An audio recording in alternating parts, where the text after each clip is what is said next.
Good morning, everyone, and welcome back to Adobe Live. I'm so excited to be here again for day 2 of this photo compositing segment. My name is Voodoo Val, and I'm going to be the host for the next couple of hours here, hanging out with my new friend, Aaron Bernstein. Aaron, how are you this morning?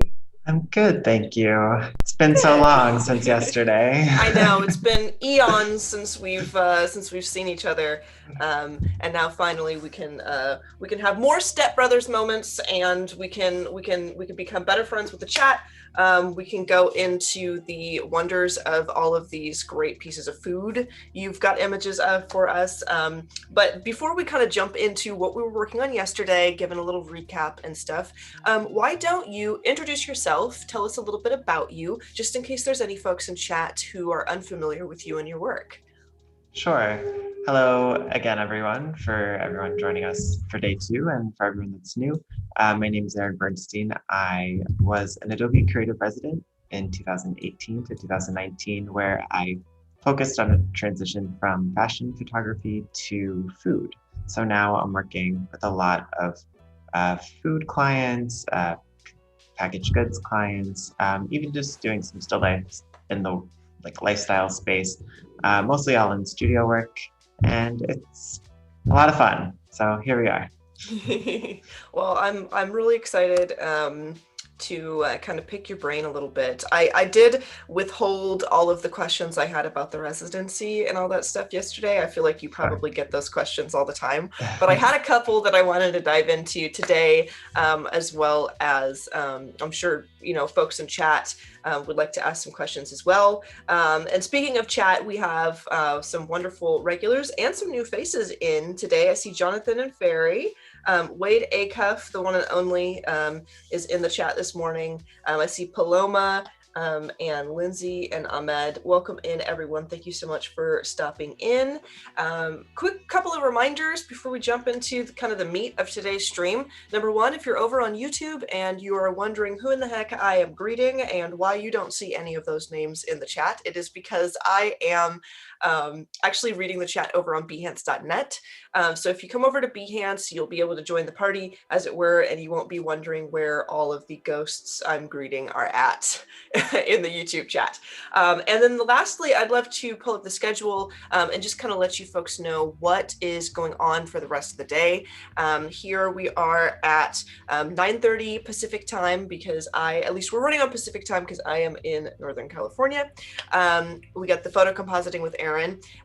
Right after us is going to be a hosted replay of the Illustrator Daily Creative Challenge with Andrew Hockrattle, so definitely don't miss that. Packaging design with Alex Lazarus at noon, which I can confirm 100% was an absolute hoot yesterday. So please stop by for that. Then we're going to have the XD Daily Creative Challenge with Andrea Epi right after that, and we're going to round the day out with the Draw Along with Kyle T. Webster, Mr. Illustration and Brush Extraordinaire. So it's kind of a jam-packed day. I hope all of you folks will stick around for some of the other segments as well, because me and Aaron are not the only party happening on Adobe Live today. But yeah, without further ado, maybe we can kind of jump into your work, Aaron. You can give us a little recap of what you've got going so far and what you did yesterday, and then we can kind of dive into it. Sounds good. Yeah. So yesterday I think this is where we left off yesterday. We began constructing sort of food tower, just playing around with all these different food elements that I shot in studio, trying to see how we can make a composition out of them all together. So just sort of recapping here, starting from the ground up with the background. I have done a few tweaks since yesterday just to clean things up, to sort of move some things along today so that we can get into more stuff and answer more questions. So starting with the base layer, I have extended the frame just a little bit because I realized I needed just a little bit more room, and then I've just added this luminosity sort of adjustment layer at a very low opacity just to sort of even the tones out a little bit. You can see in the middle, I noticed that it got a little light with the sweep in the back. So from there, we added this burger that we spent a little bit of time cleaning up, perfecting, getting the right smoothness and shine and shape and that sort of thing. We started to add corn on top, followed by a honey bottle, and then we left off with this cereal bowl that we're starting to float on the edge of this honey there. Nice. Defying Yeah, gravity. I love defying gravity. it. Yeah, so I figured today we would continue sort of building up those base elements and then go in and add those details of the shadow and color adjustment and really fine tuning. Once we have that solid base layer sort of assembled and secure and good to go, then we can go in and sort of tweak even further than we have been doing on each individual layer. Yeah, that sounds good to me. That's where we're at. Yeah. I've added some cereal in just to sort of like save time of cutting 1,000 things out and everyone having to watch through that. I added some cereal in, and then I floated this tomato on top.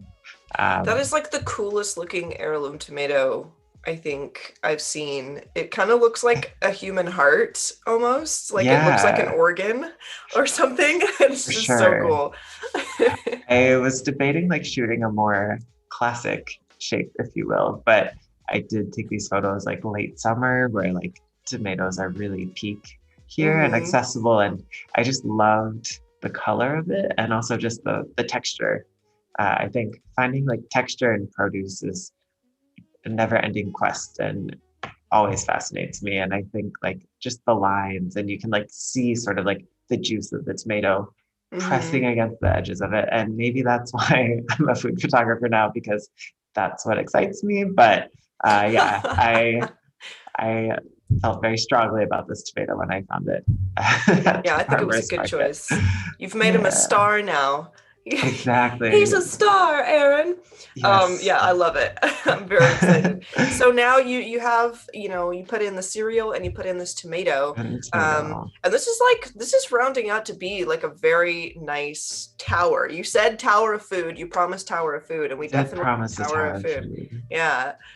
So what is going to come next? Like, do you have extra items? I can't remember all of the items that kind of previewed us in Lightroom. So what's next? The final item is this ice cream cone that I've started to place, just to sort of like add a focal point at the top and to sort of balance things out. And then I do have like one or two smaller items that I figured I kind of want to try that trick that you were talking about yesterday with flipping the canvas and seeing like how balanced the composition is. And then we can sort of decide like where to place that final item, and then if we'll need like a second one, pulling from stock or something or that sort of thing. So this is sort of like where I'm at. I haven't quite perfected the ice cream cone, but I think I've gotten it in a pretty good place in terms of basic placement and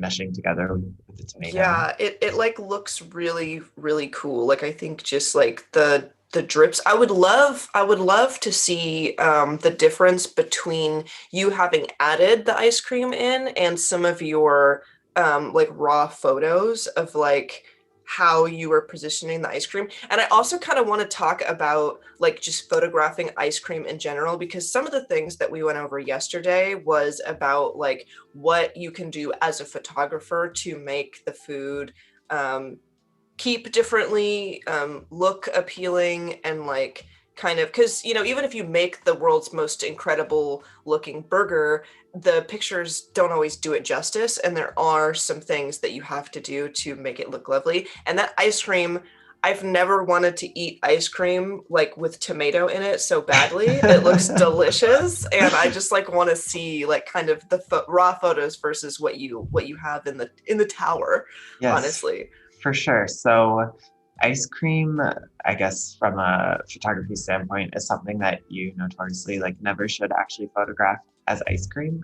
Because, especially in studio, like it melts so quickly that it's so hard to control.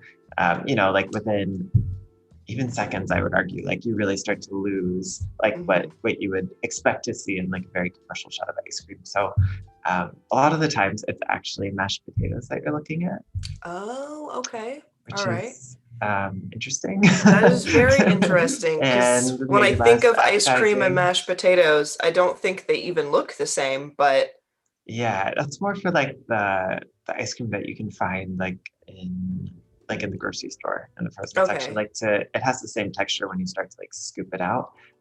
It's generally like a mixture of like instant mashed potatoes, maybe a few other elements in there to like get the right consistency. But when you scoop it out and sort of pack it, you can't really tell the difference, which is terrifying to me. Yeah. Do you freeze the mashed potatoes, or it's just straight like I just made instant Generally, mashed yeah, potatoes? generally they're just like straight up room temperature. Because that way Wow. too, if you do end up freezing it, like it will still give off some water over time under the lights and everything. Uh-huh. So you want to keep shooting through like as many things at like sort of the most stable temperature that you can. Wow. I've also used shaving cream before. Um, I've heard that one. yeah, I've heard the shaving cream one. Um, yeah, that's a fun one. And that's yeah. generally what I'll use, especially like in a cone or something when I want like a smoother texture. Um, Same goes for whipped cream while we're on the Okay. subject. Piping shaving cream into like a icing piping bag to be able to use to get like the same lines that you Uh-huh. would Yeah. from whipped cream, because whipped cream has the same issue as regular ice cream does, It just kind where of flattens it out. Yeah. deflates totally, totally quickly and it ruins everything. But at the same time, with something like this, like I figured, why not make it harder for myself? Or this isn't like a super commercial project. I kind of want that mess that I can then go in and control. So I did use real ice cream. Oh, you did? Okay, that is so I did. cool. Because I was Um, wondering, I was like, okay, now this is all really insightful and just really cool, but what I want to know is how you magicked the mashed potatoes to look like melting ice right. cream, Aaron. Like, No, what are you doing? I used real ice cream, and I think honestly it was just because it was such a hot day when I took these that I wanted like a reward at the end. It's like Oh, so a you ate. treat, and yeah, Okay. of course I did. Nice, nice, nice. So I used real ice cream, but even from these initial shots, you could see like how quickly it just doesn't work. Yeah. So I did place it like this, knowing that like it would melt, because I know like that looks pretty terrible, like just scooped right out with the normal spoon. And it really just became this process of like packing it on and letting it melt.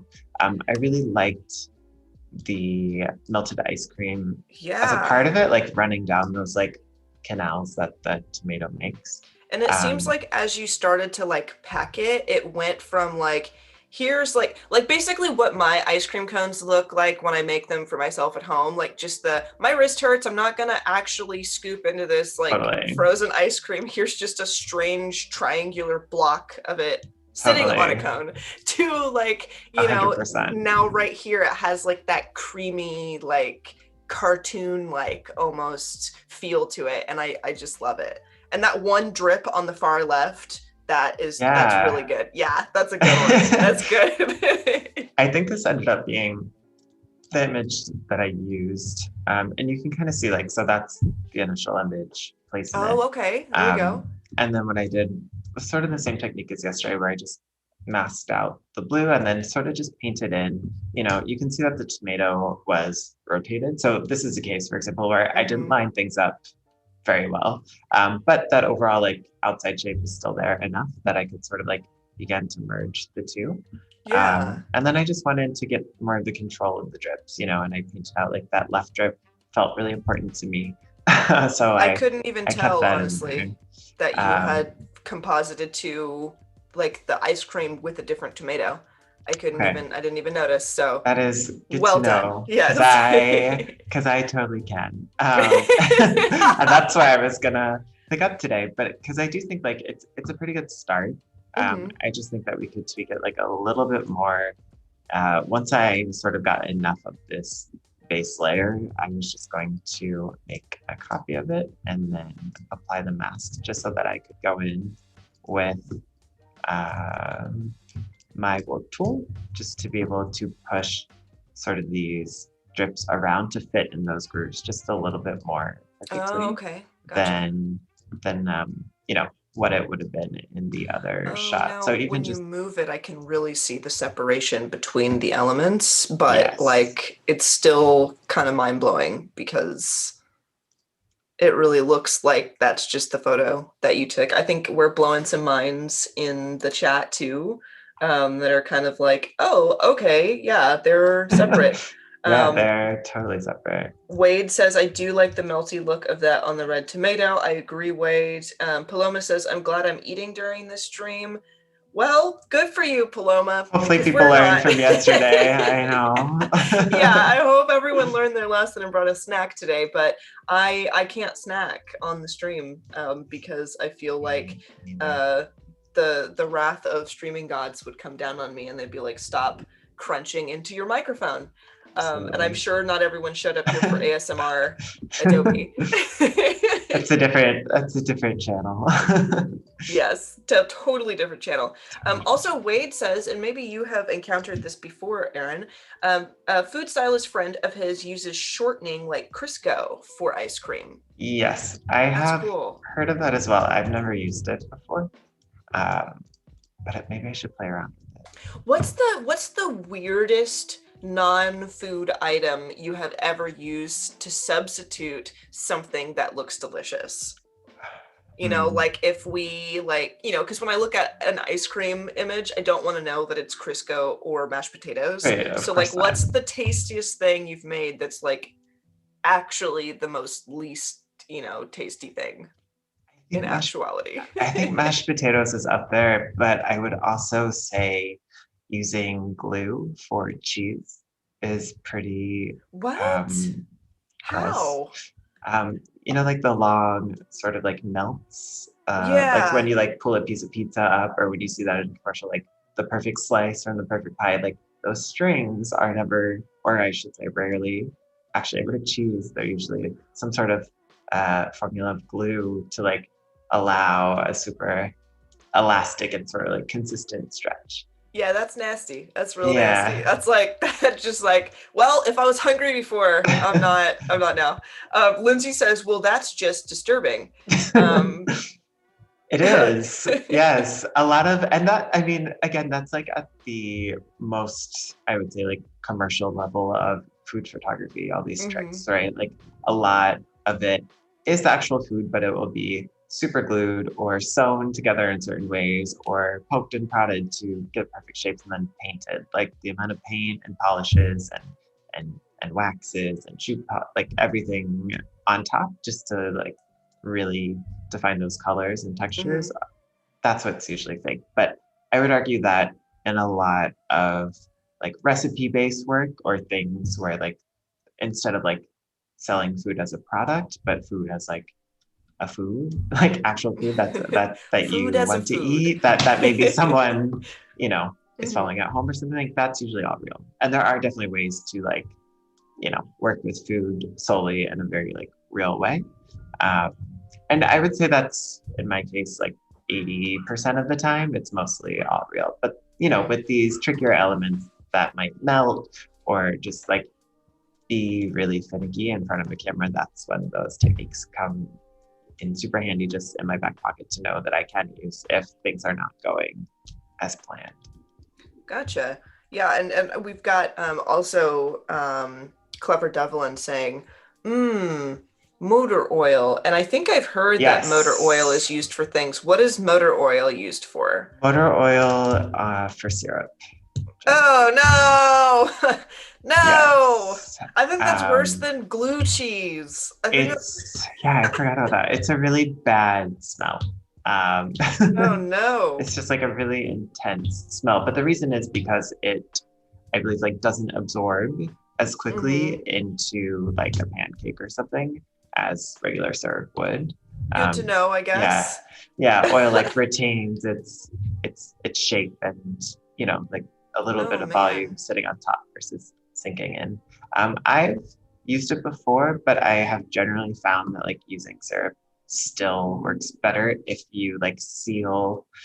This is getting very, very specific, but if you like seal the pancake in like in a spray, I think it's usually used for like furniture, like to repel liquids like absorbing into your couch or any cushions. And so that way it sort of like beads and allows the syrup to sit on top instead of so it doesn't like sink absorbed into the pores of the bread, right, so to speak. Exactly. Oh man, okay, wow, that's really in depth. That's super cool though, because like photographing food, especially, you know, these like something that I watch a lot, and I wonder if you have any experience kind of working with this, is I watch those videos where you get to see all those really unique robots that are designed to throw food into motion for like food commercials, Yes. that just like, you know, throws like the Nestle hot cocoa into the air, and then there's like, you know, chunks of chocolate that get thrown through the cloud of the hot cocoa and all that stuff. Yes. But they still have like these close-up shots of food with like, you know, the syrup dripping down the pancakes, or, Sure. you know, all this stuff. And so that's got to be like a really crazy kind of gig to like be working on set and like have all of these different things. So you have some food that I imagine you're probably frantically running around trying to keep nice, and then you're just like covering it with non-food items that look great and just like smell bad to your brain. Right. Like, Yeah. like that's so weird.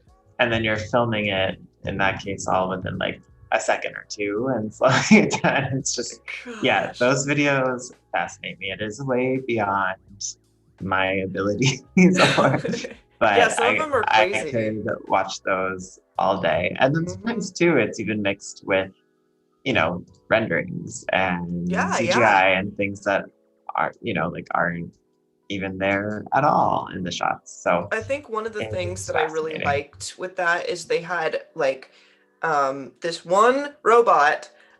I don't know, like it would be sad to be this robot.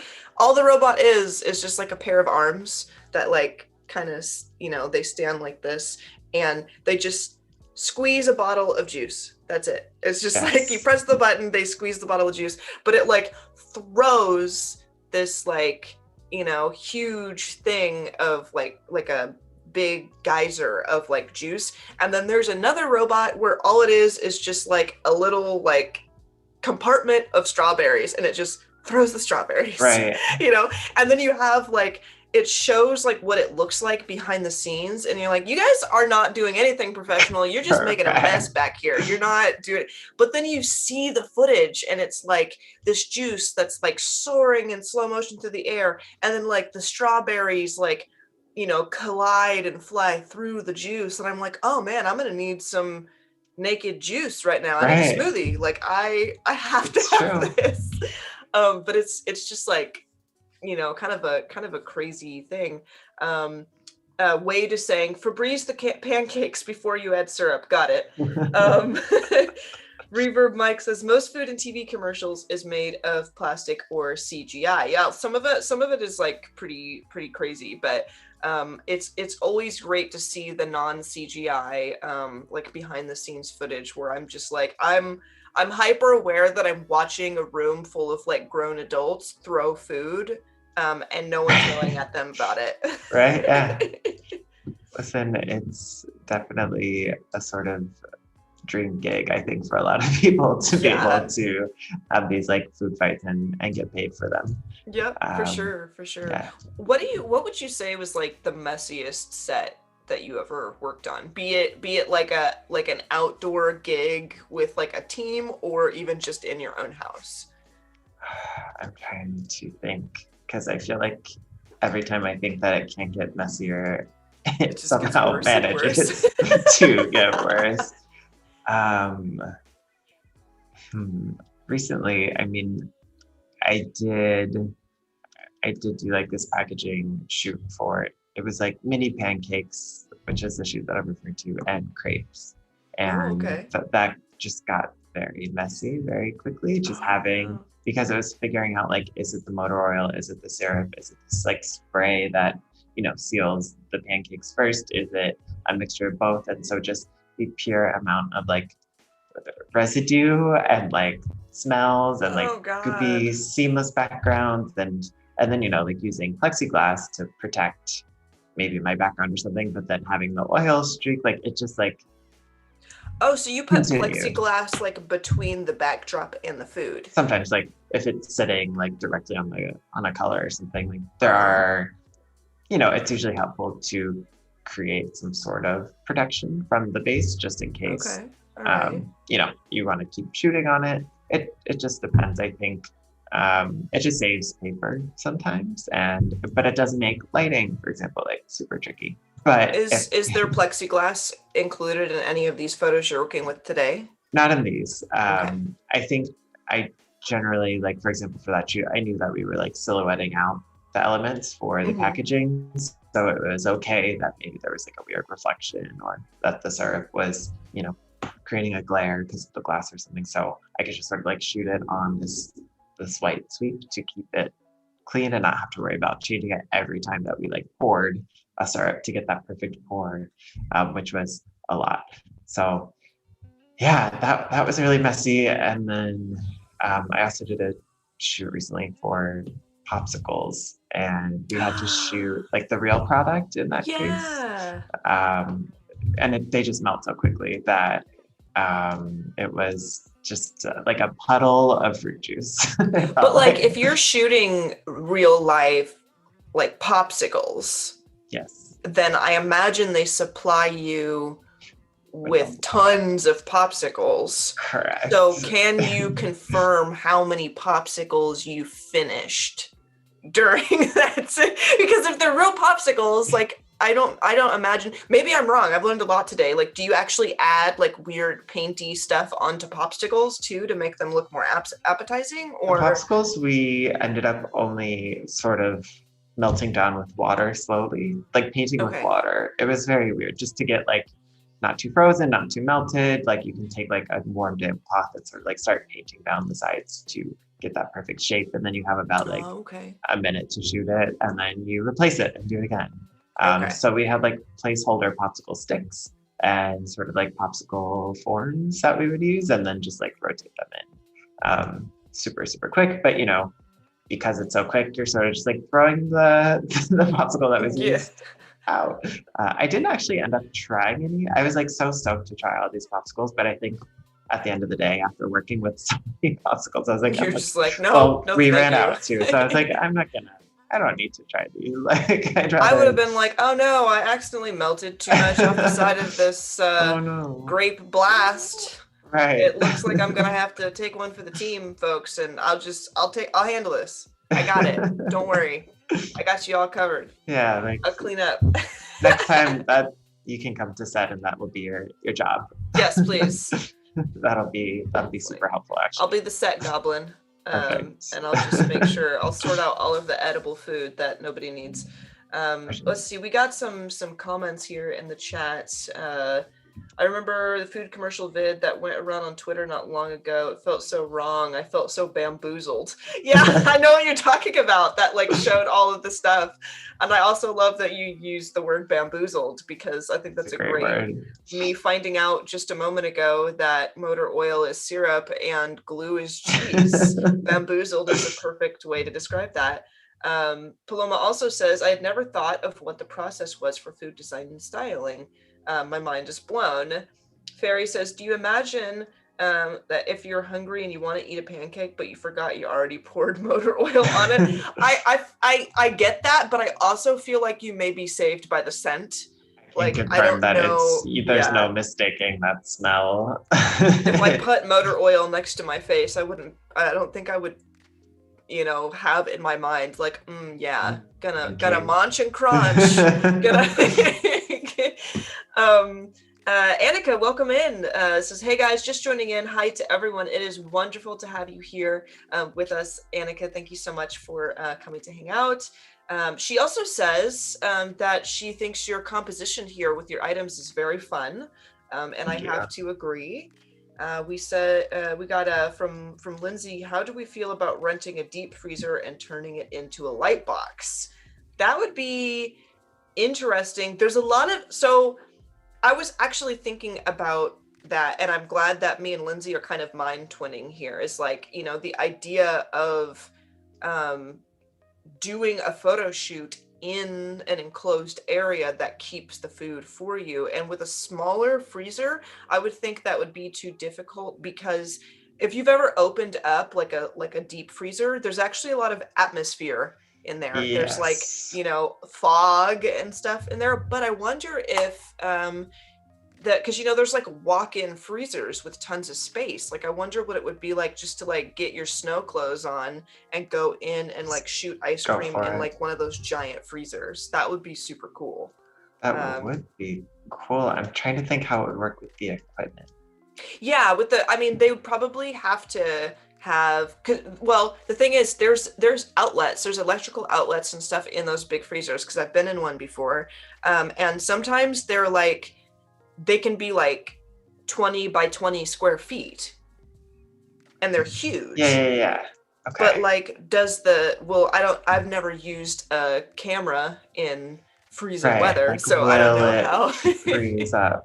Listen, it's a very smart idea, because I guess alternatively, if you sort of figured out a way, you know, sometimes with light boxes you can like carve out spaces for just the lens, or you know, if I'm shooting with a lot of liquid, for example, I'll sort of take that approach and I'll like carve out something in like a foam board just with the lens and cover it with trash bags, so I know that like the whatever residual liquid splashes aren't going to destroy my equipment. So if you could figure out sort of the same way for insulation for the ice cream, that's probably not a bad idea. But I do wonder how that would work with like fogging up, you know, well, I suggest a large one though, because at least, and I don't know if this is true with like all freezers, at least the one that I have personally been in, when the freezer is super, super large, like with a lot of wide open space, typically that atmospheric like cold fog is only around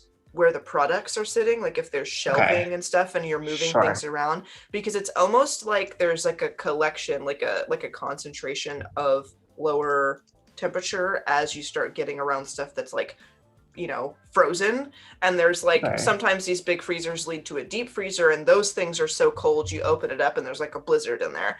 But I would think that if you had one that was specifically for photography, you could have it pretty open, and there would be people coming in and out, so the door would be opening all the time, I imagine.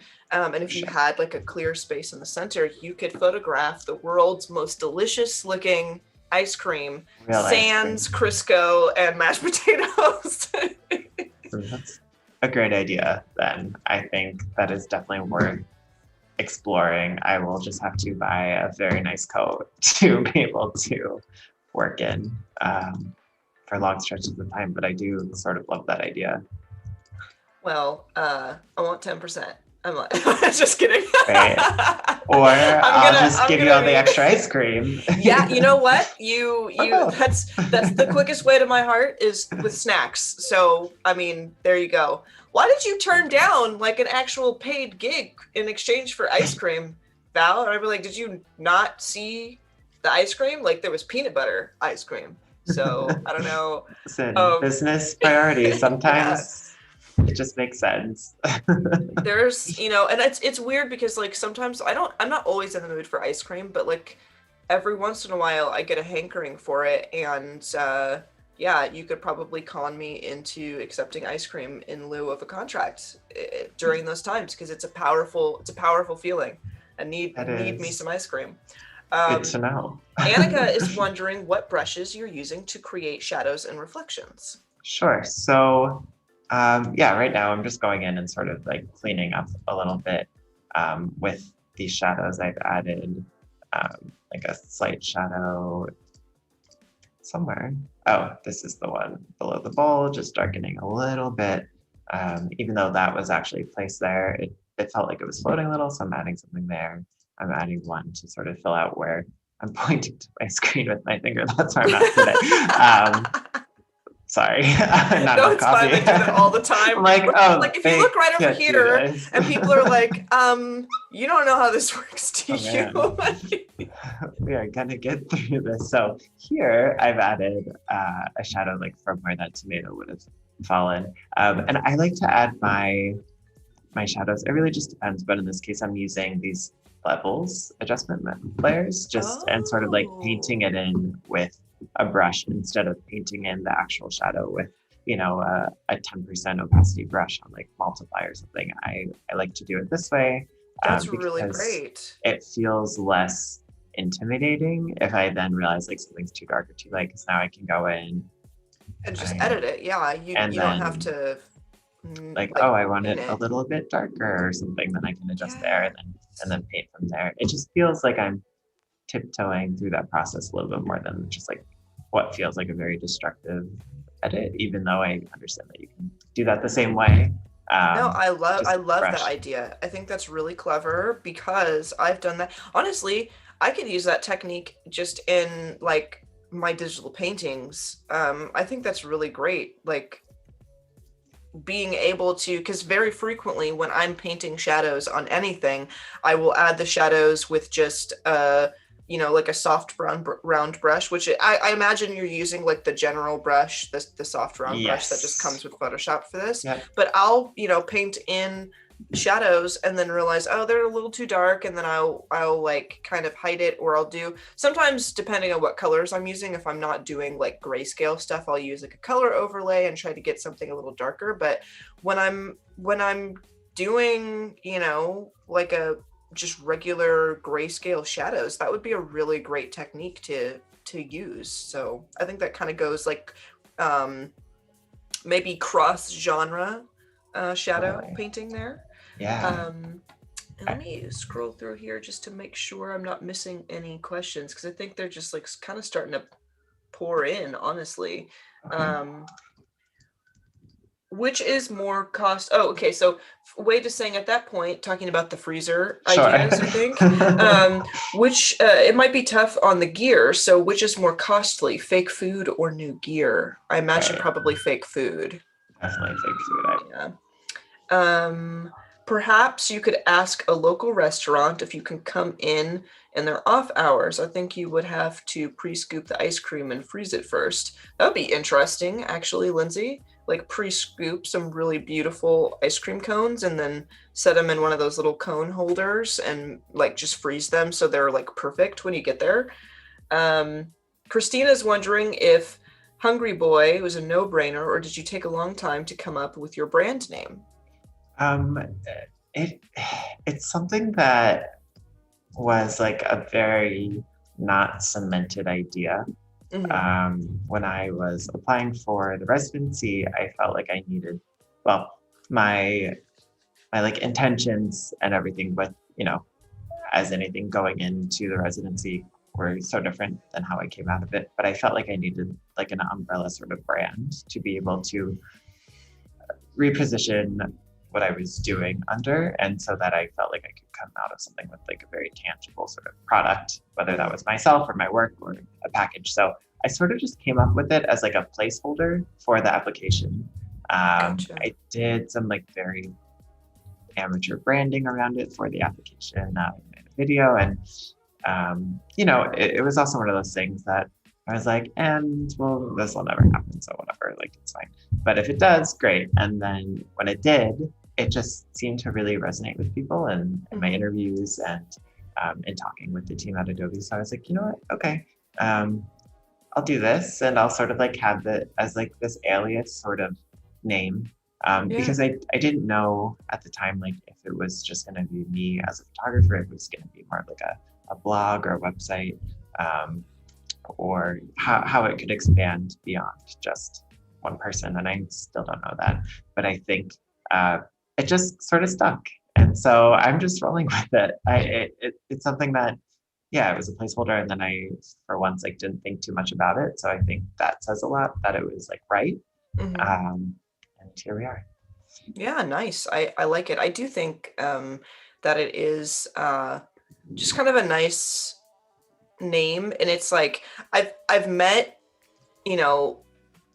kind of broadcasting and streaming and meeting other people who develop like online personas or monikers for themselves for many years. I've met some people that like don't quite get like the moniker right, because I think that choosing a name for oneself can be a very difficult task. And when you choose like an alias to work under, it's also very difficult sometimes to choose someone that, or like choose a name that anyone can say, anyone can remember, and also that sounds catchy, like something memorable, something punchy, something that like also represents you and your brand very well, but also something that's not a mouthful. And I think that a lot of people who like test out kind of alias names or monikers or what have you, I've seen some where I'm just like, I don't even know how to say this. I don't know how to, the way that you spell it, like sometimes people try to be really edgy with like how they're spelling something. And then you get people like, maybe folks in California can say it because we're used to like going to businesses that have all the vowels missing. But,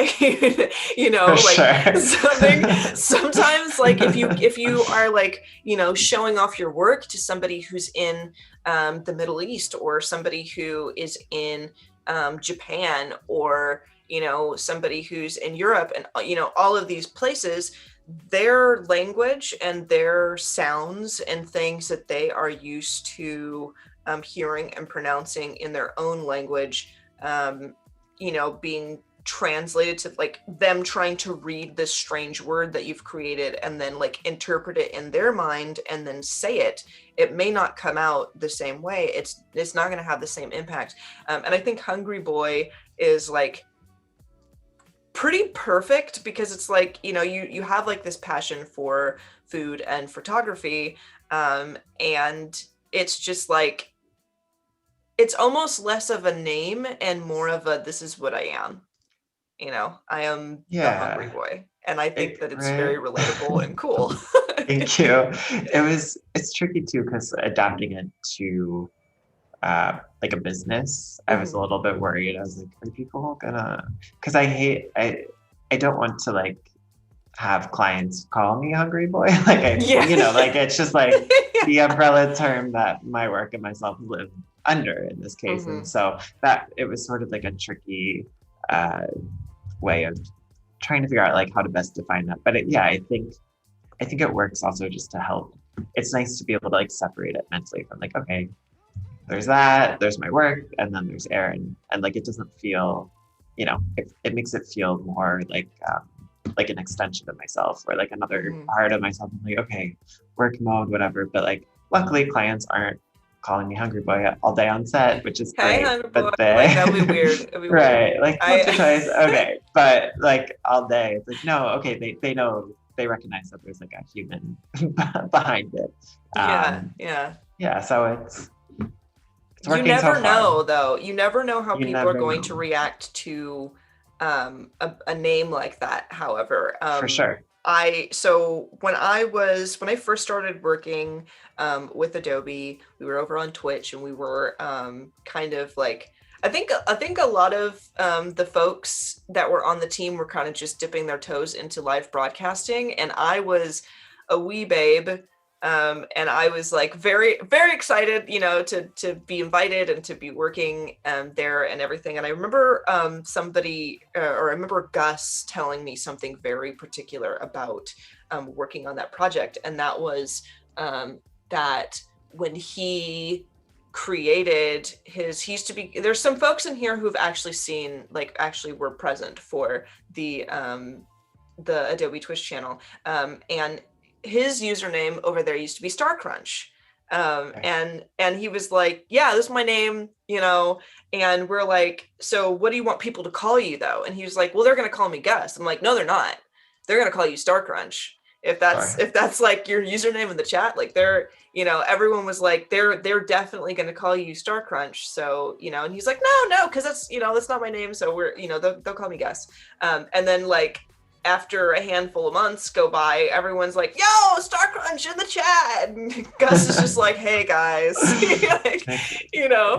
it's funny. So you never really like know like how people are gonna do things. For me personally, like it was really interesting because I'm, everything that I do, everything that I paint and that I write and that I design typically has like an air of like horror and sci-fi or fantasy, something creepy, a little strange. Aside from all of the sweet babies I painted from Animal Crossing, everything else is spooky. And I've actually like had some reservations at first because, you know, I'm online, I'm Voodoo Val, and I was like, well, what Right. if people don't hire me because I have like voodoo in my name? Like, I wonder if Sure. people will think that that's weird. So far, everyone has thought it was weird, but no one has thought it was bad. So, so it's okay, but That's it's great. kind of interesting choosing a name. Um, Is let's see. Yeah, we've still got people talking about freezers and ice right. cream. And then we also have, can someone tell me the focus for today? This is from Ruth Drews. Is it about the compositioning editing? Since I didn't see the first segment, not sure what this one is doing. We are actually continuing on with the Tower of Food. Aaron is creating this wonderful, like kind of like leaning, gravity defying tower, and it's a collection of these photos that he took of like different food items and things. So he's like brought them in from Lightroom after he's like kind of edited them. We've, you know, cut them out, and he started to kind of mask things and stack things. And I think right now what he's doing is going through and kind of making all the shadows very cohesive, because a lot of these images were taken, you know, separate from each other. So he's kind of making everything look realistic. He's adding a little bit of that fact in there with the fiction, I would say. Yeah, I say the focus definitely isn't freezer Lightroom boxes, but it totally could be. And I would love all the notes from that conversation afterwards because I'm very curious about it. Yeah, so right now, I think, we've got our base composition here. It's looking pretty solid, I would say.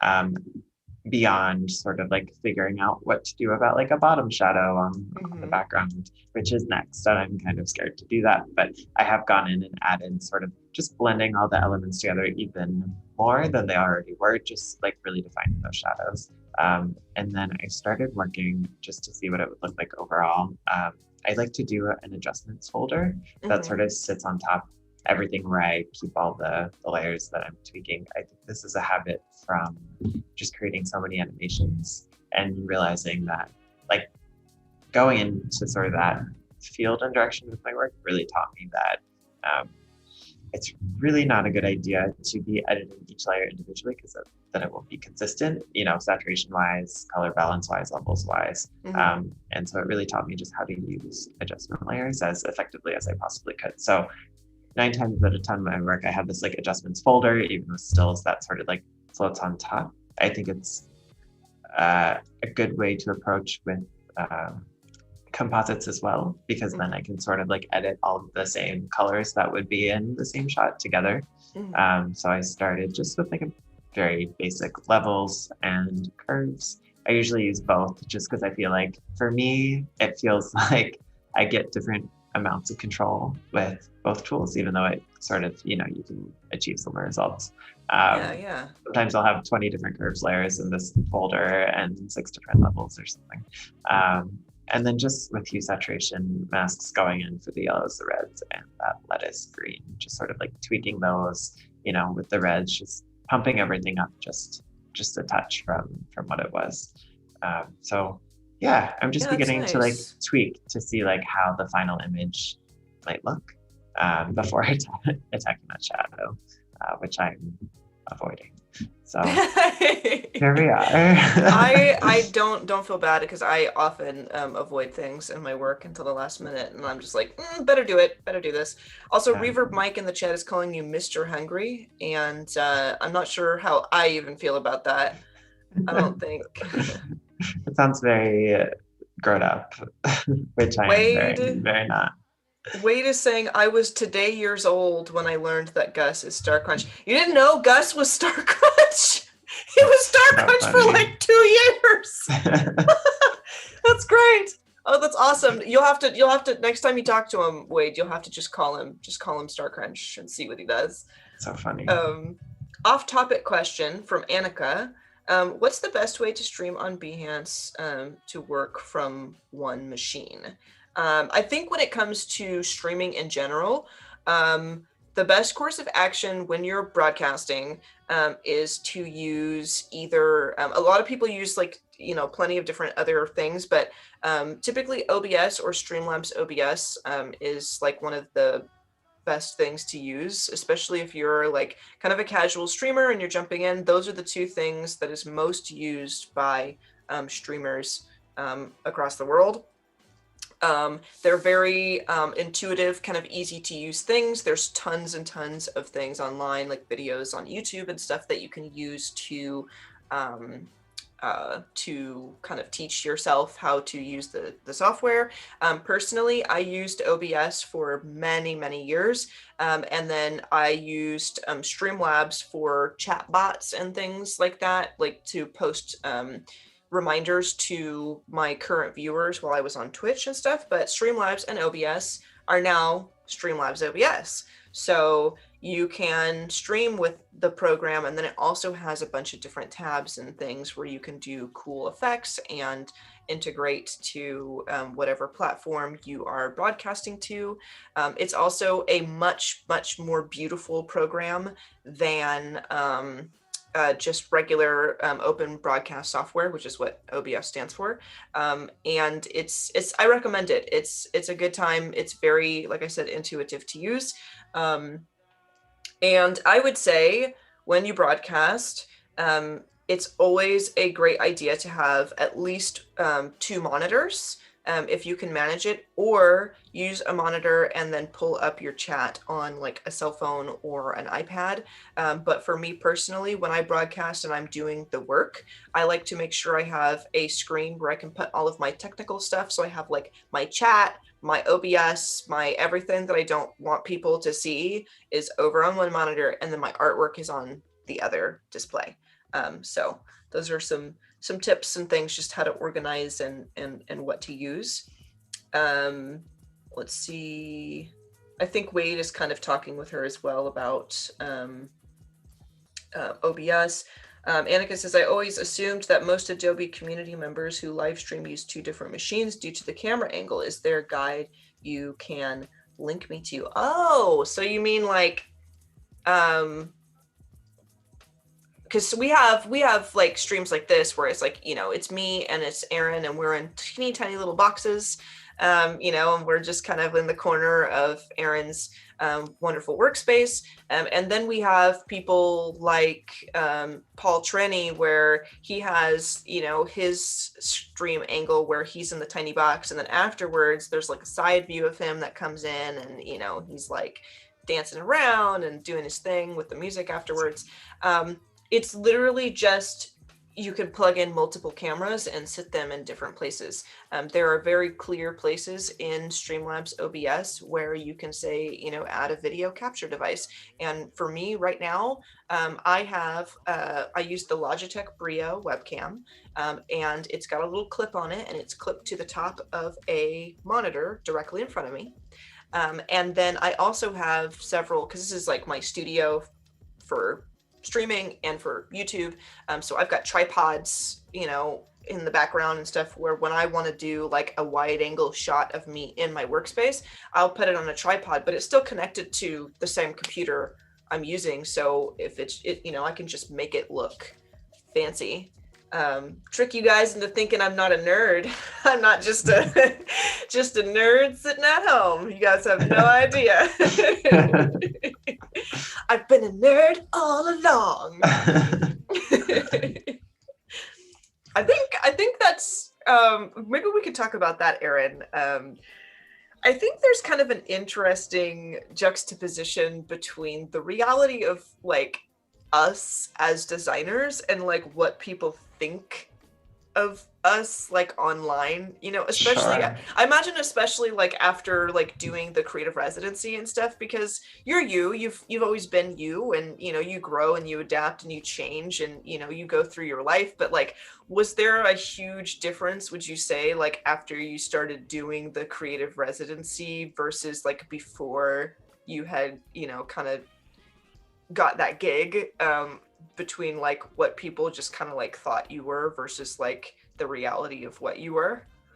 Totally. I think I get so many questions now about like issues that my friends are having with, you know, an Illustrator or something, which I can count on one hand how many times I've opened and been able to use, or Photoshop. I feel like it's so funny, and that's why I like doing something like this. Like, oh gosh, I've never worked on camera before. Like, I think the secret is like just because you do something like the residency or you're working with Adobe, it doesn't mean that you are an absolute master at the program Yeah, like or you know how to in use the your whole craft. suite, right, Aaron? You can Yeah, do totally, all of totally, it like totally. the back of your hand. Exactly. So I think like that's been sort of the funniest thing is like getting all of these questions and not even just about like troubleshooting something or figuring something out, but just in general like, oh, can you teach me or can you help me Mhm. like figure out how to do this? I'm like, I don't know how to do that. Like just I've never done because that in like my life.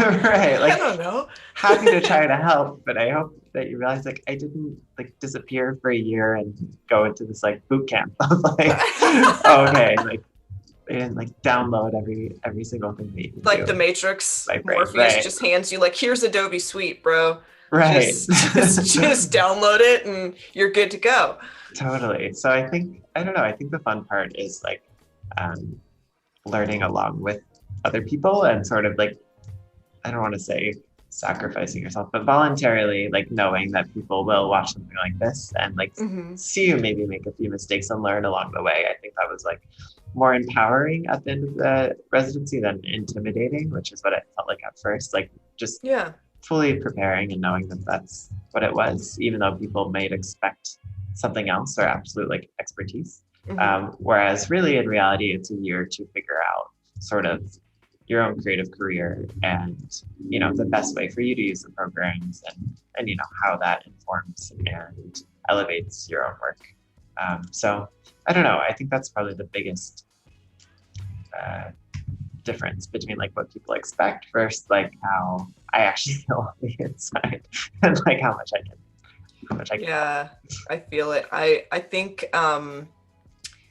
like one of the things that I noticed, and this was when I first joined the team for the Twitch channel, is that I would be streaming and then people would get in and they would ask me about like RAM allocation and like all like specs about like their computers. Like if I have computers with these specs and then they copy paste a paragraph and they'd be like, what are the best settings for Photoshop and all this stuff. And I know the answers to those questions now because I've been working with Adobe and with the program itself for so long, and be it just like being a moderator in the chat and trying to answer those questions for other people, or having gone through a few different computer systems of my own over the last 6 years or so, and having to change the settings for myself. Like I kind of know them, but like when I first did it, I was just like, God, I have no idea. And am I supposed to Totally. know this? Should I know Right. this?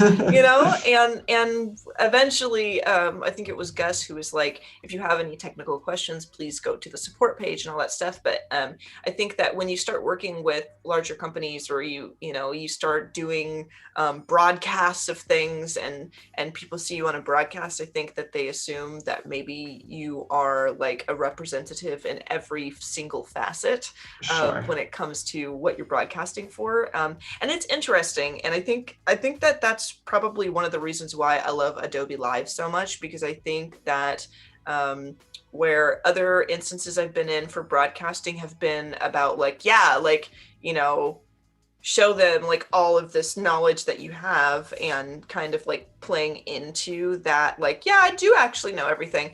um like we're here, it's Totally. mostly just like, yeah, do it how you do it, and if you make a mistake, like call attention to it and then show how to fix it, or ask somebody in the chat for advice, or like, so Exactly. I feel more like we're all people here, rather than like I'm this designer that people think a certain thing about, and then like I'm just kind of like, I'm wearing like purple polka dot fuzzy like knee slippers right now because it's cold in my house. I'm not like Right. I'm not dressed like a professional. you know so it's like, it's funny. I think it's more of a family here, but there's definitely some instances where things are super different, like how people think of the designers versus how the designers feel. For sure. And I feel like a large nerd. Also, quick reminder just to keep everybody informed. In about 25 minutes, we are going to be doing the artist spotlight. So if you folks would like to stick around and check out, and we're going to kind of highlight another designer in the community, give her a shout out, check out her work and all of that good stuff. If you folks would like actually to nominate yourselves or another artist for a future spotlight, please check out the tab that is above the chat. It just says artist spotlight right up there. And you guys can throw your own name down, or if you have another artist that you really admire or somebody that you think just, might make them feel really nice to just have a little feature and a boost. Just, suggest them to us, and we keep track of all of the different names and things that come through there, and choose somebody every week. So there's that, and yeah, I'm pretty excited about the one that we're going to be going over today. We will be looking at Jasmine Johnson, which I'm super excited for. So yeah, spotlight hype, says Wade in the chat. I'm definitely excited about this. Lots of color, lots of movement for the day, so should be cool.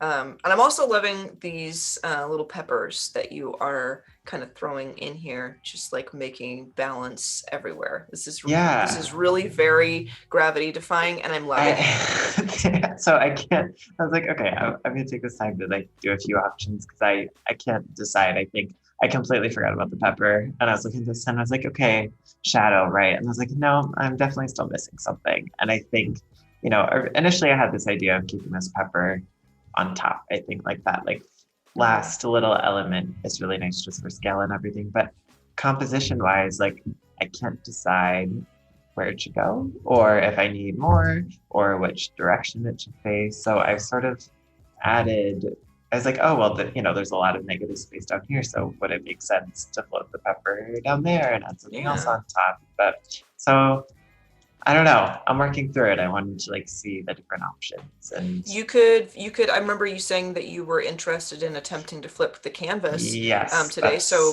maybe that's a good way to figure it out. Because if you flipped it, you'd probably see some places like, oh, I definitely want, a little something right here, or whatever. I think I actually have, and you don't have to do this, but just for anybody in the chat who is interested, I actually have my flip canvas horizontal routed to a hotkey because I use it when I illustrate constantly. So if you are interested in checking out ways that you can, I'm actually going to just quickly open my Photoshop so I can make sure that I direct you properly here, because I was about to tell you where to find something in the menus, but I want to make sure that I actually know what I'm telling you. Yeah, if you go to edit and scroll all the way down, you'll find keyboard shortcuts, or it's alt shift control K. It'll open up a nice little, oh, you're actually following along with me. Perfect. I'm gonna try, yeah.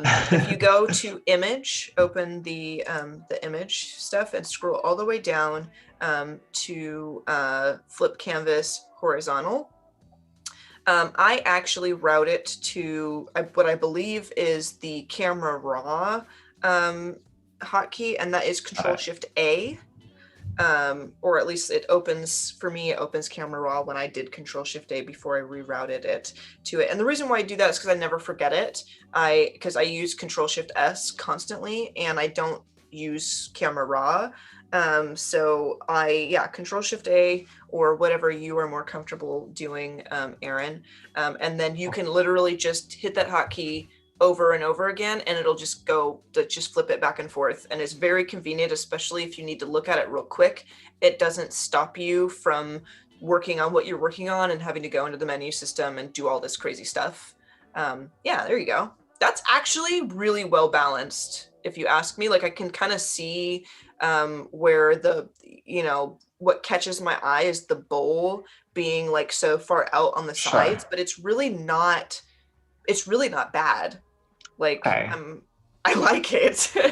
I think the thing that I notice is just how parallel the tomato and the honey are this way, because I think the light falls from light to dark, left to right. So I think it's like a little bit more pronounced. So maybe the pepper should offset that a little bit more. But yeah, I don't mind this space. I think the bowl, Yeah, I think it looks really good. it's, oh, I just did the wrong shortcut. Let's see I if I have can to get it. say, it's actually one of the nicest looking horizontal canvas flips I've ever seen.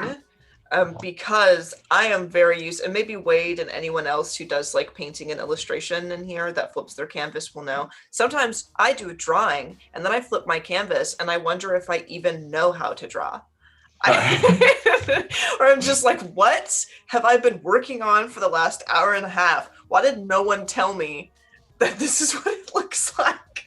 It's so bad sometimes. So, but this was a very attractive canvas flip. I I love did it. cheat by using photos and building up instead of out. So maybe that's why. But thank you. Well, I mean, give yourself more credit because I think you still had to place all this stuff in here. Sure, And sure. sometimes when I place stuff in, even when I'm not illustrating, I'm still just like, That's or rethink how much I know about Photoshop and making things pretty because it's not good.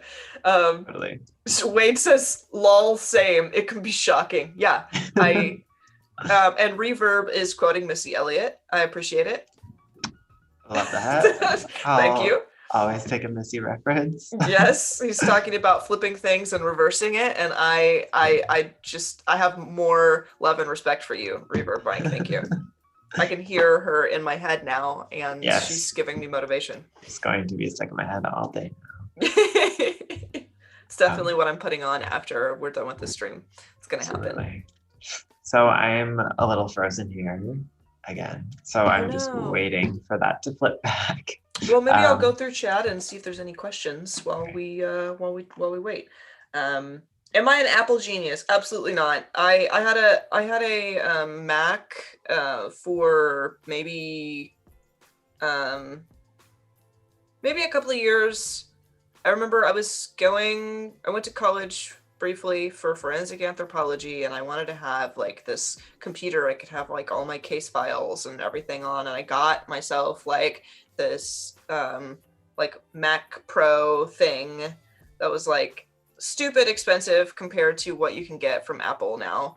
But it was like at the beginning, and then I used it to stream Hearthstone after I left and decided I was going to be a streamer and illustrator. And then I promptly got rid of it and replaced it with a PC so that I can play real video games all the time.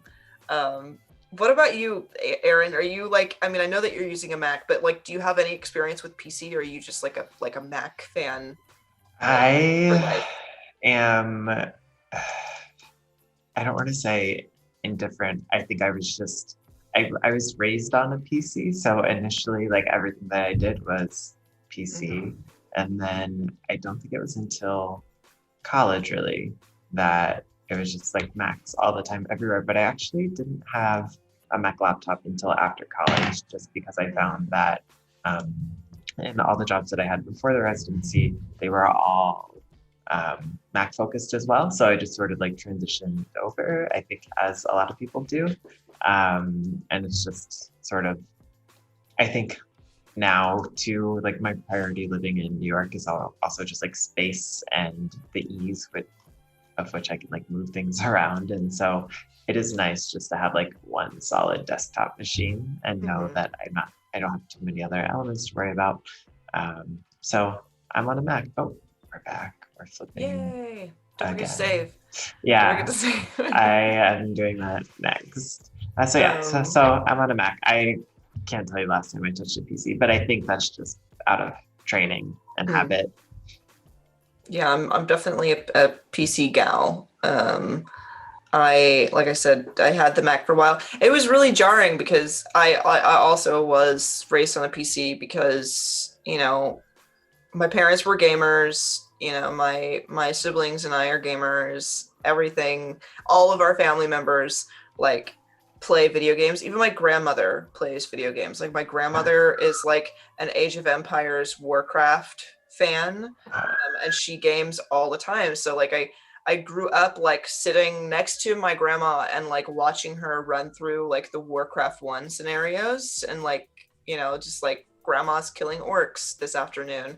Like that's, so when I did switch over to Mac, it was like really weird because I was like, everything's on the opposite side and none of the hotkeys work. And like, why wouldn't you just make them the same? Why have you done this to me? And then I promptly just got a PC because I was like, I'm gonna have to play video games with my grandma, and I'm gonna have to be able to find everything. So I went back to, can I play with your grandma? My grandma would wipe the floor with you, Alberto. It's not gonna work. It's not. I can't. Never wish that upon anyone. I don't wish her wrath upon any of you in the chat.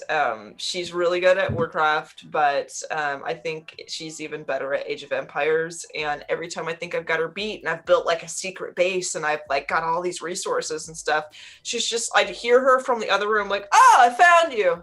And then like here comes this swarm of like, blimps and like dreadnoughts, and I'm like, great, thanks grandma, it's great.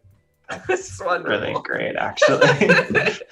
So like, yeah, you can't play with my grandma, not because I don't want you to, it's because I just, it's a painful thing. It's a hard thing for an elderly woman to beat you at a video game. Sounds like a very humbling experience. It is truly, but it's also painful. Sure. It's very hard. It's very hard.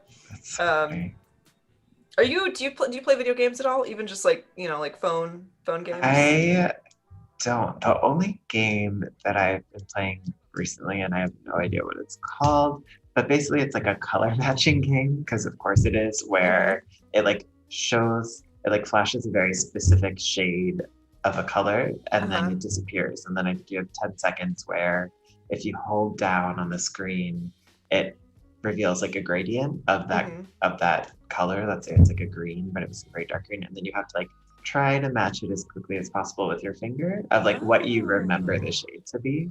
And then it'll like give you the percentage that you're correct or off. Okay. So yeah, it's really hard on the eyes, but it is really good. I think like it's a little fun. I mean, it is fun, but I think too, just like training like color relationships and seeing like how good you are at like realizing color. That's like as close to a game as I play. I'm gonna actually pull. I'm looking at my phone right now because I have like a Pantone game that I play sometimes, and it's really cool. And after playing it for a long time, I can honestly say that I've actually become like more adept at like differentiating colors. Because color theory. Oh, here it is. It's called. Let me see. I've got to re-download it. I'm going to open it up and tell you guys about it. Because I think it's probably like a very, very designer friendly game that you folks would enjoy. It's called, load, please. I Love Hue. Okay. And I don't know if it will show on my phone. You can see it's got like all of these little like Pantone squares there we go. Yeah. So we got like these Pantone squares, and some of them are green. So I think it's kind of getting green screened out. But basically what it does is I can press start, and it will give me like all of these kind of like gradients of things to choose from. And you can see they're all like grids of all of these like really lovely color combinations. And I can click into one of them, and what it does is it rearranges all of them totally random on the grid. And then I have to click and swap them with each other until I can recreate the proper gradient the way that it was. Interesting. Yeah. And you can do it. It has like little achievements. You can get that kind of record how fast you can do it or how many moves you can do it in. And some of these gradients are like incredibly detailed. And what some of them do have is if you have a grid and they want you to move like 50 different Pantone squares, there's a handful of them spread throughout the grid that are they're permanent. So Okay. So it'll have like a little dot on it, and that one stays there, and you know that that one with the dot on it, that is the one that is supposed to be there. So you can Sure. kind of navigate your way. But it actually really has kind of like taught me how to see the difference between hue and different levels of saturation and value between totally like opposite colors in these gradients, and it's been cool. It's been really cool. That sounds really interesting. Oh, Paloma plays I I Love Hue. That's awesome. I'm gonna have Yay. to maybe add a second game to my repertoire. Yeah, do it, do it, do it. Let me know how you think about it. Yeah. Let's see. Does CC subscription connected also use Lightroom in mobile phone? Let me find out for you real quick. Let me see.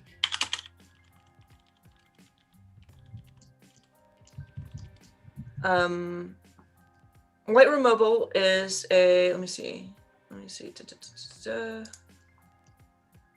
Adobe Lightroom Mobile is free and compatible on all mobile devices.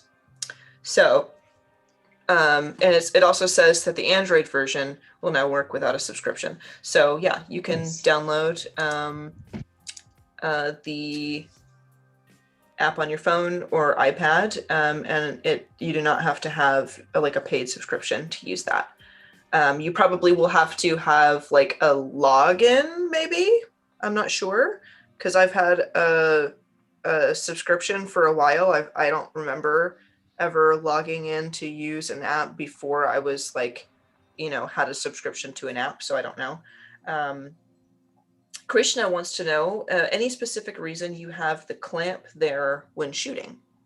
Sure. So yeah, so right now I also want to play around with adding like a pilot serial at the bottom. Maybe it throws off Nice. the balance a little bit, but I'm gonna add a few like falling as well. So the clamp Yes. Oh yeah. is left. I'm just really avoiding the shadow, but the clamp was there to hold up the angle of this bowl that you can see sort of translated to get that balance Oh, on gotcha. there. So the clamp is just there still out of me being impatient and then deciding maybe some falling serial will be nice as I'm shooting. You can see it again in action here to get that angle. I just didn't move it out of the way. I think initially I was looking at the serial falling and less concerned about what was on the surface, but I actually think in this case it does help because it creates like a little ledge of the serial. Yeah, it made like a pile kind of. Totally was not intentional, but totally works for what we're doing. Yeah. So that's why it's there. Krishna's grandma is a gamer too. One point, her daily activity was to complete all 50 levels of a game called Bomberman. Oh no! Oh yeah, that's a classic, dude. That is so classic. Yeah, my grandma had a Nintendo for a long time, like the original Nintendo, and she had like all those old games and stuff, and you could like go to grandma's house and play Mario, and she'd sit there. But yeah, I love those classic games. A lot of those games you have to kind of have like some sort of emulator for, because they're not, things that you can get. But I really like them, even just like from a design standpoint, because they're very, very straightforward scenarios. And I think that something can be gleaned from a lot of these very old video games when it comes to kind of learning what people like the basics of design and color that people respond to, because some of the old games, the background was black. You had these like very simple kind of 8-bit characters that you couldn't really see them against the background very well. The games became very confusing and didn't have a very high rating. And sometimes, I mean, having back then, like having a video game at all was incredible.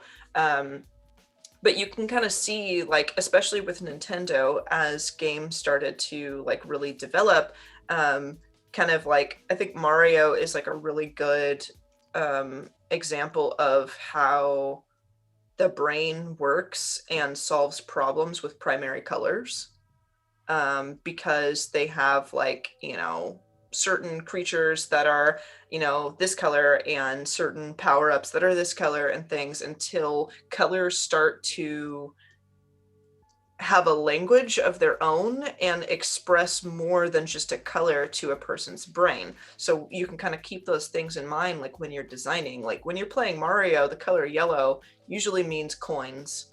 The color red means like Mario, or you found a mushroom, or it means danger.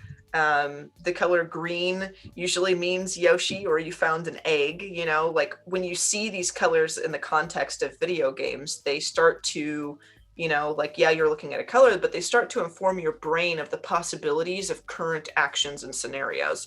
And the same is true in design.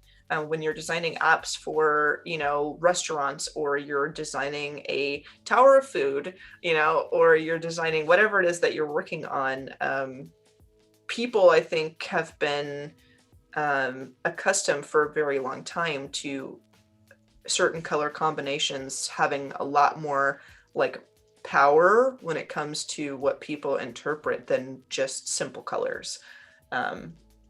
So a great point. Everyone's calling Gus Star Crunch. Gus just jumped in the chat. Hello, Gus. Emerges from lurk mode. Yeah. Hey, I may have told them a story. It's good to see you. I may have told them a story about you. That's okay. And it was so worth it. Good old Star Crunch. Yeah. We were talking earlier, Gus, about like creative monikers and usernames and things, and how you never really know what people are going to call you. Like, I prefer everyone calls me Val, but some people just straight up call me Voodoo.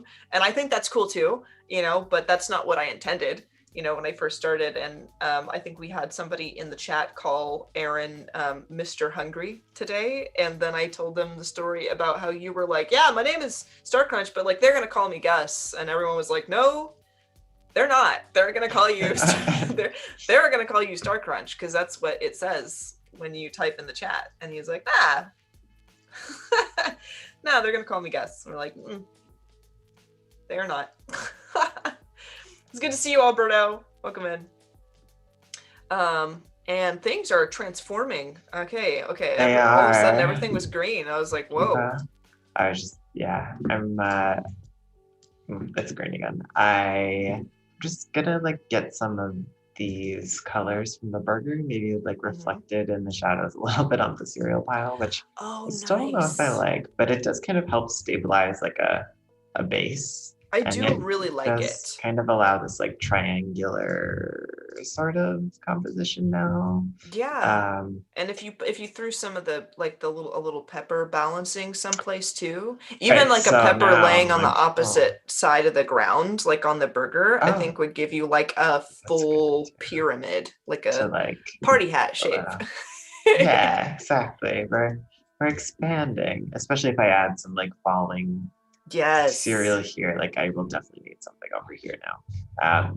Speaking I love it. Colors in food, and going back to what you were saying, I think this is a great example. So many foods are warm toned. Mm-hmm.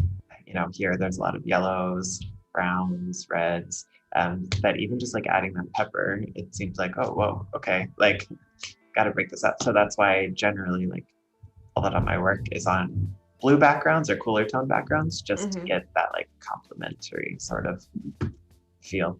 And then I also find that a lot of fast food restaurants will use the warmer colors, and so that's become sort of this association that a lot of clients want to stay away from. Too much red, too much yellow, too much combination of the two, because that's apparently what people's mind jumps to immediately, which is totally valid. So that's also why even just picking this background color, I think I'm going to keep the blue. I think it's nice, and it's important to contrast and complement all the warmer yellow tones in this tower. Nice. Yeah. Speaking of restaurants and branding and stuff, I think it was a lot of you folks in chat might be familiar with Raghi. I think his username on Twitter is Raghi. He's been here on the stream many times before. He's a very funny guy. But he recently posted on Twitter these images of it looks like a rebrand for Burger King, and it's So cool. It's like, it looks like they just did like these like very, very like 80s kind of like bubble words and stuff, and like these collages of typography of like, um, like sizzle, snap, crunch, like all of these like Yes. kind of crunchy food, punch words and stuff. And they did this really cool thing where, like typically when I think of like a Burger King, I think of like yellow, orange, and red. Totally. Which is funny because I think of the same exact colors when I think of McDonald's, but definitely not in the same way. I think McDonald's Right. is like sleek marble, and like Burger King is like hardwood, you know, Totally. kind of the difference between I it. can synesthesia for Yes. fast So food. that, I hope I did good just then, because like that's literally like how I see those two things. Like same colors, but like Totally. one is like modern and one is, like 80s hardwood flooring. And so they kind of like played on that though. Like they made like these Okay. really warm, like cool things, and then they have like this splash of green. Like they took like the lettuce green and like made these really cool. I wonder if I could actually find it and just like post That something for sounds you folks in the really chat just so cool. you can see. But it's just like a really cool thing, and I thought it was kind of fun because when I think of like fast food and stuff, I don't really think of that particular kind of design. And I thought it was neat because it still made me hungry. Like it's still, oh yeah, here we go. Sure. Let me post this link. I'm going to share this in the chat. Copy link to tweet. Here you go, chat. You guys can check that out. It's really very cool, and it shows the like the before of everything. And it has like, like the Burger King, it's like, that burger that has like that blue circle around it. I'm like, what even is the blue circle? Like, what's the Yeah. blue weirdness around it? Like, I don't get it. But then, they show this new spread, and it's like this beautiful, like, kind of splash of green. Everything is warm and crispy and just good. So I think it's really cool. It's kind of like an interesting reimagining of the possibilities of design in that way. Sure. So Nice. let me keep track of time. We are actually kind of at the point where we can take a look at the spotlight for today. I almost missed that, but yeah, let's take a break maybe, and I'm gonna pull up the Behance of Jasmine Johnson, and we're gonna do a little artist spotlight. Let me go ahead and pull my screen up here. Let me share this. I think that's the one. Yeah, and then we can kind of take a look here and check out her work. And I believe you have the link for this as well, correct, Aaron? I think there's an email.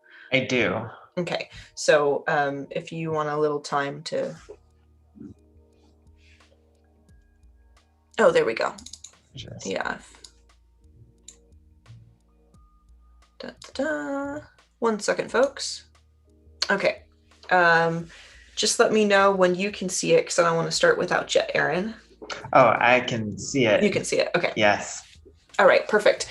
So this is Jasmine Johnson. Hello, Jasmine. I don't think that you are in the chat today, but we are very excited to go over your work. And I don't know about you, but like I instantly, the first thing that I kind of feel like when I peek at this initially is I just see like a lot of color, a lot of excitement, a lot of movement, and all kinds of stuff. Like it makes me feel great. Like these clouds in the glasses and like these polka dots over the eyes here. Like this is really cool.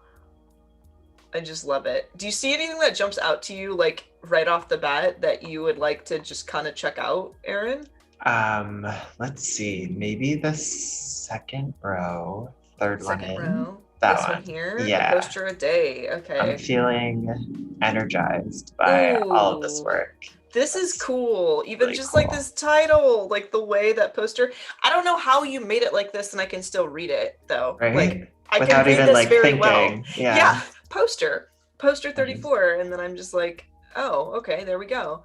So it's this personal project, a poster a day, inspired by a few creatives who also stunning. completed a poster a day project, such as Tammy Coker, Clarence, Magdiel Lopez, and made by Studio JP.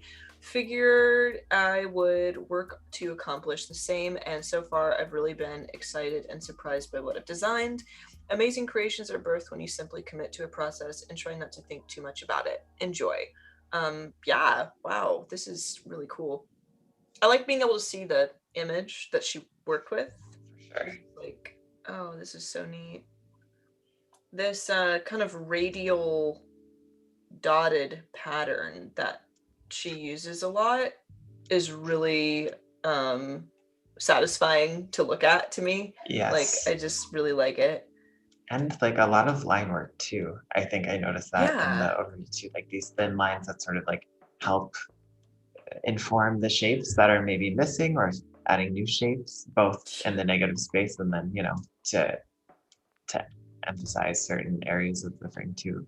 It's really Yeah, nice. I even see there's like this, there's like this transparent texture here on the leaf that looks like she's cut like along the grooves of the actual leaf to like Right. reveal this stuff. And I don't even know like what this is. Like, I don't know if you Yeah. drew this or whatever, but like kind of overlaying these lines on here and creating this texture is so unique and it's so cool to look at. Like, I don't even know how that was done. Talk about blending modes. Like Yeah, seriously. very beautiful. I wonder if it's like neural filters. Oh, true. So, but it's like that's just like really, really cool.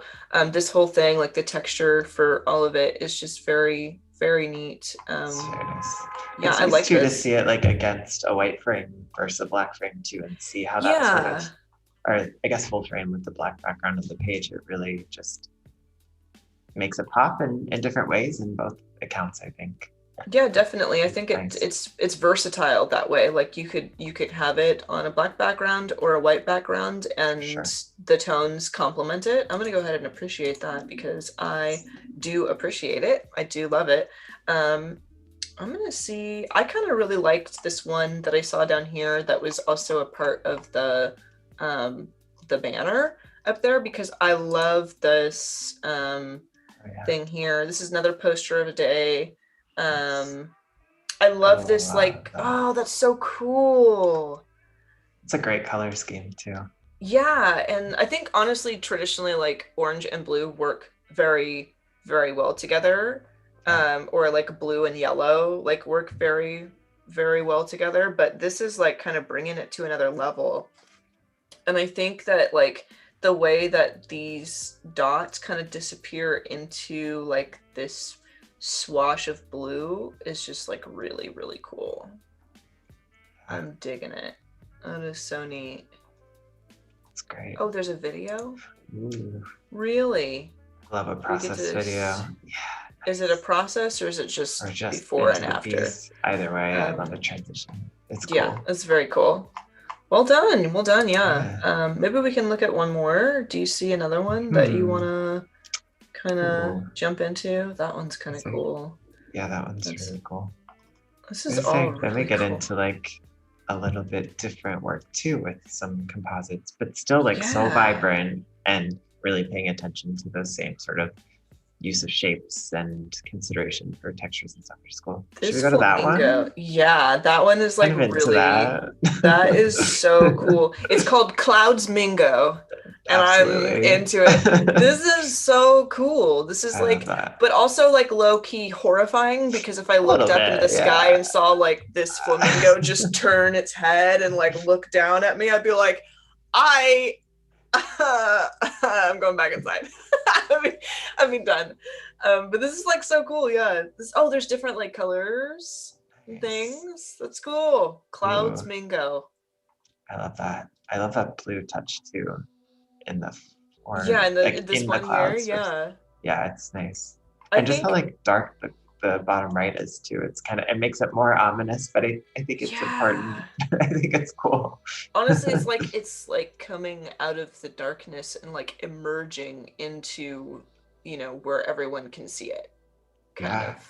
I'm That's just just so imagining like neat. being on a plane right now. Something I have not done in a very Yeah, long time. it's just I'm just like, like, oh, okay. all right, time to go back to sleep. Yeah, like, I also like just though that not only is the Clouds Mingo very, very large, he or she or they is also very, very stylish. We've got the very, Clouds Mingo corset choker that. here, and I think that it's just like a really nice touch because it It makes me is. wonder, like maybe it's sentient, and Yeah. there was a little dress up before the arrival of it and its awesome power. Like it wants to look good upon arrival, like it's not playing around. Totally. Um, Just a little bit more approachable, maybe. yeah, Like, okay, like, don't yeah, worry. he's like I'm larger fashionable than life, but too. he was dapper, For so sure. it can't be that bad. Um, Exactly. It's great. um, Clouds Mingo also sounds like a drink I might order. Sure. Like give me a Clouds Mingo. That sounds really, really cool. That's my Um, next project, baby. yeah, just like yes, design drinks, Clouds Mingo. But yeah, That. well done, Jasmine. This Super is cool. just so cool, so full of life, so fun. If everyone could check out Jasmine Johnson on Behance. Looks like there is a website listed here on the Behance as well, so you can check out her website. And also come in and check out the features that she has, because there's some Fresco, Illustrator, and Photoshop feature banners up here on her page, and you can like check out and see some of the ones that she has done that have like kind of been recognized by the community. Show her some support, show her some love, and let's see what she comes up with next. So thank you, Jasmine. I think we will probably pop back over to our cam screen so we can get Aaron back here. Let's see if I can actually, oh, there we go. That's how I do it.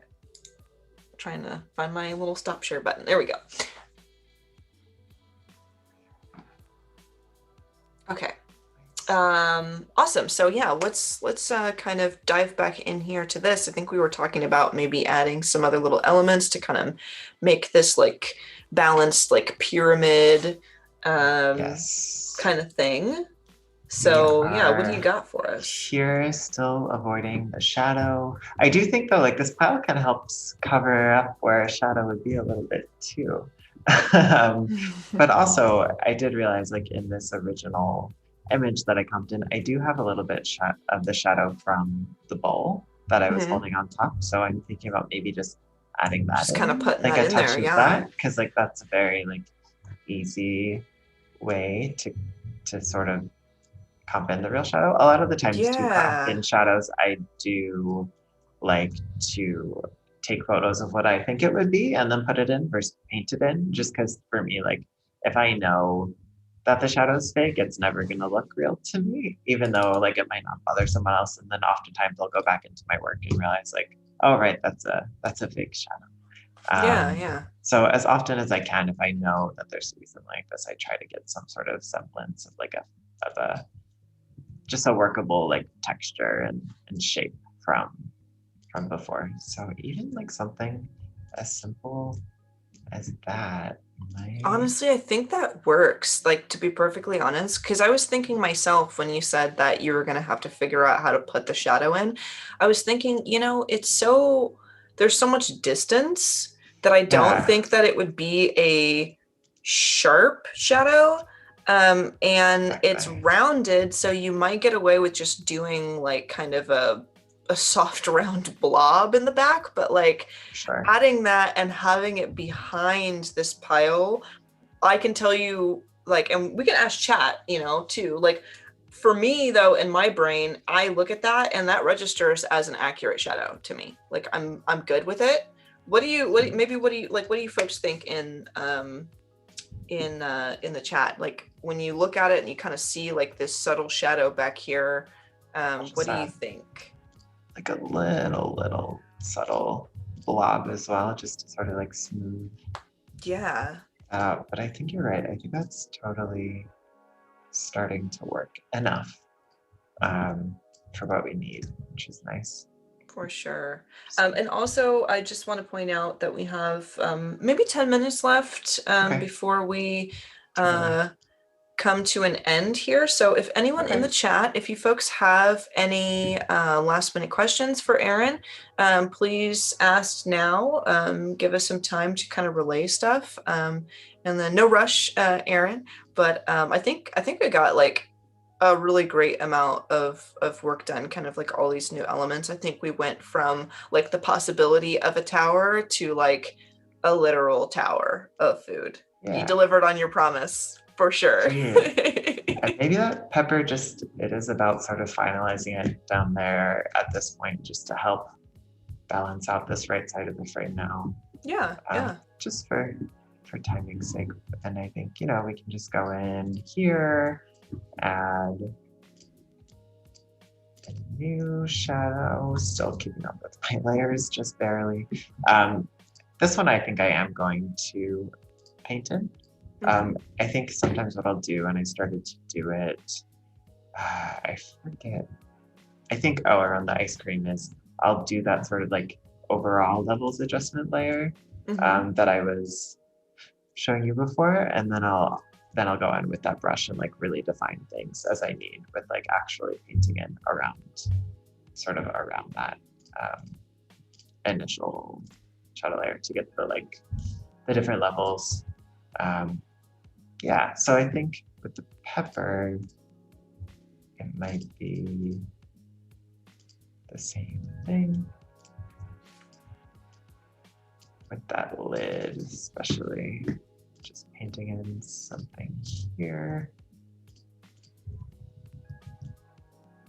Then I see I moved none of these layers into that folder, but cleaning up this edge, there's a little bit left over blue. A little glare there, yeah. Just a little.